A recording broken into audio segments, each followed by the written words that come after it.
Imagine o que mudaria na sua vida se você tivesse nascido em um mundo sem racismo, machismo ou qualquer outra forma de discriminação. No meu caso, eu não teria muitas lembranças marcantes. Por exemplo, aos 6 anos, eu disse para minha família que eu queria ser branca. A vida escolar tinha me dado a sensação de que ser branca poderia me trazer alguns privilégios. Aquela sensação da infância se tornou certeza por volta dos 13 anos, quando o menino mais bonito e cobiçado da escola disse que namoraria com qualquer uma, menos com aquela neguinha, que no caso era eu. Também não queria mesmo. Ali eu descobri da maneira mais dolorosa que a cor das pessoas fazia diferença e que podia ser determinante para o seu destino. E parecia que o mundo queria me dizer que a minha era a cor mais errada. Eu terminei o ensino médio, tinha o sonho de fazer uma faculdade e fui atrás do meu sonho. Aos 16 anos, a minha escola era pública, eu fui tentar o meu primeiro vestibular, carregando as deficiências próprias do ensino público. E, evidentemente, eu não passei. Tinha que ser uma universidade pública. Mas tudo bem, era previsível. Eu, então, já trabalhava desde os 15, comecei a investir todo o meu dinheiro, que era um salário mínimo, no curso preparatório. Me matriculei, estudei o ano inteirinho, dedicadamente, e fui fazer o meu segundo vestibular com o coração cheio de esperança. E no segundo vestibular, eu não passei. Ali doeu. A dor foi enorme. Mas eu não podia desistir, porque o mantra lá em casa era o seguinte: para pobre mudar de vida só através dos estudos. Falei, vamos em frente. Peguei todo aquele dinheiro que eu ganhava, um salário mínimo, me matriculei de novo no cursinho, estudei o ano inteirinho novamente, e no final do ano fui tentar o meu terceiro vestibular para psicologia. Eu fazia psicologia nessa época. Terceiro vestibular e não passei. Pois é, não é novela, gente, não tem um final feliz, não tenho essa expectativa. É vida real. Aí eu não passei de novo. Nossa, eu imaginava que eu nunca ia passar, porque eu era uma aluna de escola pública, eu não tive física nem química no segundo grau, porque eu não tinha professor. Só que cai no vestibular. Então eu estava aprendendo aquilo no cursinho. E naquela situação meio desesperadora do terceiro vestibular, eu resolvi arriscar uma faculdade particular. Me inscrevi, fiz a prova e passei. Passei. Mas aí, sabe aquela música do Martinho da Vila? Felicidade, passei no vestibular, mas a faculdade, ela é particular. Eu não tinha dinheiro para pagar. Eu fiz a prova, mas eu não tinha como pagar a mensalidade. Mas isso, para mim, não era problema, porque ali eu estava por volta dos 18, e vocês sabem que nesse auge da juventude a gente acha que tudo é possível. Eu marquei uma entrevista com o dono da faculdade. Cheguei lá no dia e hora marcados, e apesar do dia e hora marcados, eu tomei um chá de cadeira. E na hora que ele me convidou para entrar, eu me deparei com aquela sala que tinha uma mesa gigante, tipo sala de gente rica de novela, com um monte de cadeira. Dei 2 ou 3 passos, ele, apesar de todas as cadeiras, não me convidou para sentar, fez sinal daquela outra extremidade onde ele estava, que eu falasse. Eu então disse a ele que tinha passado na faculdade dele, que eu tinha sido a segunda colocada. Eu era uma aluna, acreditava eu, com potencial. Mas eu não podia pagar. E aí ele falou para mim, mas a minha faculdade não é para pobre. Falei, A vontade era jogar tudo para o alto.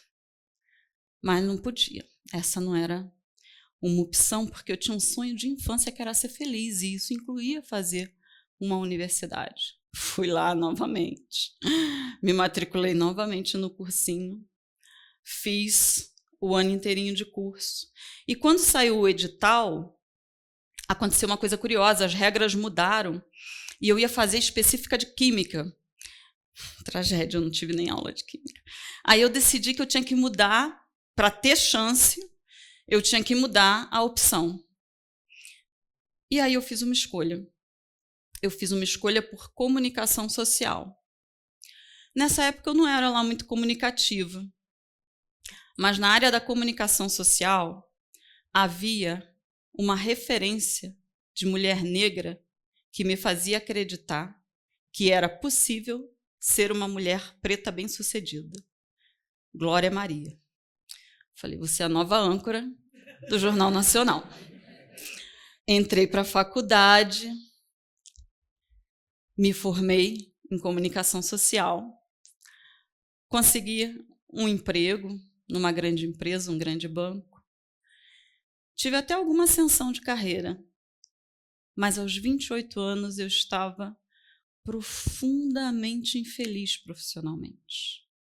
Eu trabalhava numa empresa grande, que era estruturalmente racista, machista, misógina, onde eu sofri episódios constantes de assédio moral e sexual, o que é uma realidade muito comum a nós mulheres. E eu falei, não, eu não nasci para ser infeliz. Eu vou mudar de emprego. Procurei por aproximadamente 1 ano. Cheguei até a fazer algumas entrevistas, mas nenhuma oportunidade se concretizava. Eu não era desqualificada, eu era formada por uma boa faculdade, tinha experiência, mas ali eu aprendi que o racismo fecha portas até mesmo quando se tem um bom currículo. Mas eu não ia desistir. Eu falei, se eu não consigo mudar de emprego, eu vou mudar de carreira. Abri o leque e me permiti sonhar. Imaginei o que eu queria para o meu futuro. E naquele exercício de imaginação, eu nunca imaginei chegar aonde eu cheguei. Eu estou no palco do TEDx.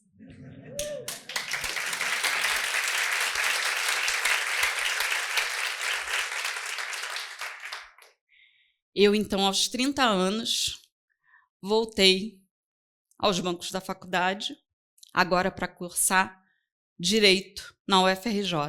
Passei de primeira. Na graduação em Direito, mais um episódio marcante. Um colega, homem branco, ao saber que eu havia comprado um novo notebook, fez um comentário na lista da turma, uma coisa mais antiga, que seria hoje equivalente a um grupo de WhatsApp, que eu não deveria gastar o meu dinheiro comprando um novo computador, que eu deveria investir em um novo cabelinho para mim. Os colegas da turma não falaram nada. Um ou outro na faculdade veio me procurar, manifestando solidariedade. Quanto a mim, percebi que em todos os espaços em que eu pisasse, o racismo e o machismo, além de outras formas de discriminação, me acompanhariam. Eu terminei a graduação, a segunda, fiz o mestrado, sou mestre em Direito, e ainda no último ano da graduação, penúltimo ano da graduação, comecei a investir no concurso público. 2007, isso. quando me matriculei no meu primeiro cursinho, já viram que eu adoro fazer um cursinho, né? Me matriculei no meu primeiro cursinho preparatório, de muitos. E quando foi mais ou menos por volta de 2012, eu comecei a colher algum resultado. Comecei a avançar nas etapas, porque concurso de ponta são muitas etapas. Mas o estudo não estava sendo suficiente. Eu precisava me dedicar mais ao direito e eu tinha uma carreira que não tinha nada a ver com direito. Eu já tinha saído daquela empresa, que eu tentei sair lá atrás, estava até num bom emprego, mas eu não estava na área do direito e eu precisava investir mais em mim. Fiz um plano para sair da empresa e me manter durante mais ou menos 1 ano e meio com as minhas economias, estudando, dando aula, eu já era professora, e advogando bem pouco, em causas que eu selecionasse. Um plano perfeito que deu super certo, até a demissão, que aconteceu em março de 2014. Em abril de 2014, um mês depois, eu descobri que eu estava com um tumor no intestino. Quando o médico entrou na sala, no quarto, é um exame que eu fiz sedada, ele disse que a biópsia revelaria em 10 dias se era um tumor maligno ou benigno, que a única certeza que ele podia me dar é que eu teria que operar. Eu fui para casa e fiz o que todos nós fazemos diante de um diagnóstico de uma doença que a gente não conhece bem. Joguei no Google. Aí o Google me disse que se fosse um tumor maligno, eu teria aproximadamente 5 anos de vida. Eu tinha sintomas há 4 anos. Falei, já deu para mim. É 1 ano, no máximo. Meu rosto chegou a esquentar. E nessa hora eu escrevi a primeira frase que me veio à cabeça, no verso de um livro que estava na minha cabeceira, achando que eu poderia esquecer. Eu nunca esqueci. E essa frase foi: a iminência da morte torna a vida urgente. Porque eu estava com a morte na minha frente, cara a cara, olhando no fundo dos meus olhos e dizendo para mim que aquele futuro que eu estava esperando para ser feliz era agora. Talvez com boa vontade 1 ano. E nessa hora, eu não pensei no concurso, no carro, nas contas, que eram muitas. Eu pensei numa urgência que era a de viver com intensidade, de verdade, presente, ao lado das pessoas que eu amava. Mas, como vocês podem notar, eu não morri. Eu operei, a minha cirurgia foi um sucesso, mas a minha vida virou de cabeça para baixo. Porque eu paguei a minha cirurgia e as minhas economias acabaram, imediatamente, inclusive. Eu não tinha mais a segurança de um emprego formal e aquela situação tinha mexido muito comigo e eu tinha ficado bem mais longe da aprovação no concurso. Mas eu tinha a única coisa que eu precisava naquele momento para seguir em busca do meu sonho, que era ser feliz. Eu tinha minha vida. E eu peguei a minha vida e eu lutei muito para fazer o melhor que eu podia fazer com ela. E aos 44 anos, depois de 11 anos de estudo, eu me tornei juíza no maior tribunal do mundo, o Tribunal de Justiça do Estado de São Paulo. E hoje atuo como juiz auxiliar no gabinete do ministro Luiz Roberto Barroso no Supremo Tribunal Federal.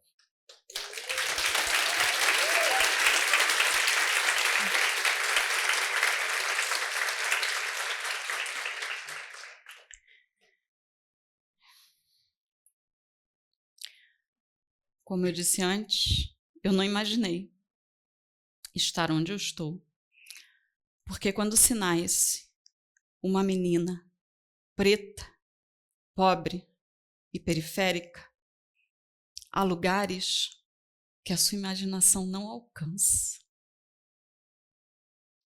De acordo com dados do CNJ, 12,8% da magistratura são pessoas negras. 86%, em números redondos, são pessoas brancas. Em termos de gênero, 61% são homens, 39% são mulheres. A magistratura é formada predominantemente por homens brancos. E não é diferente nas outras carreiras que compõem o sistema de justiça. Hoje, depois de experimentar a magistratura nos últimos 4 anos, esse espaço de poder, status e privilégio, eu posso afirmar com toda certeza que a toga não foi e não é capaz de me blindar dos inúmeros episódios de racismo, de machismo e de outras formas de preconceito que eu continuo enfrentando cotidianamente. Em 2022, eu lancei o box Meninas Sonhadoras, Mulheres Cientistas, uma coletânea que reúne a história de 20 grandes mulheres, cientistas de diversas áreas, que ousaram, no seu tempo, dar a meninas e mulheres que vêm de onde eu vi a capacidade de imaginar que elas podem estar em qualquer lugar, fornecendo referências para essas meninas e mulheres. Eu sei que imaginar não é tudo, mas imaginar é o primeiro passo. Não é possível apagar as lembranças que eu tenho em razão das situações de discriminação que eu sofri. Mas é possível que nós trabalhemos hoje para que as crianças de hoje não tenham lembranças tão marcantes. E é essa provocação que eu quero fazer a todos e todas vocês.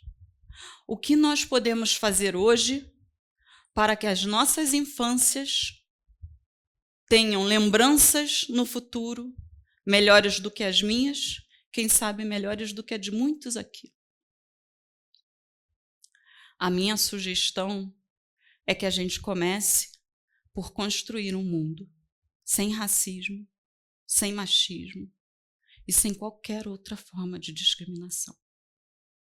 Porque eu tenho certeza que esse mundo que eu imagino ser possível será um mundo muito melhor. Muito obrigada.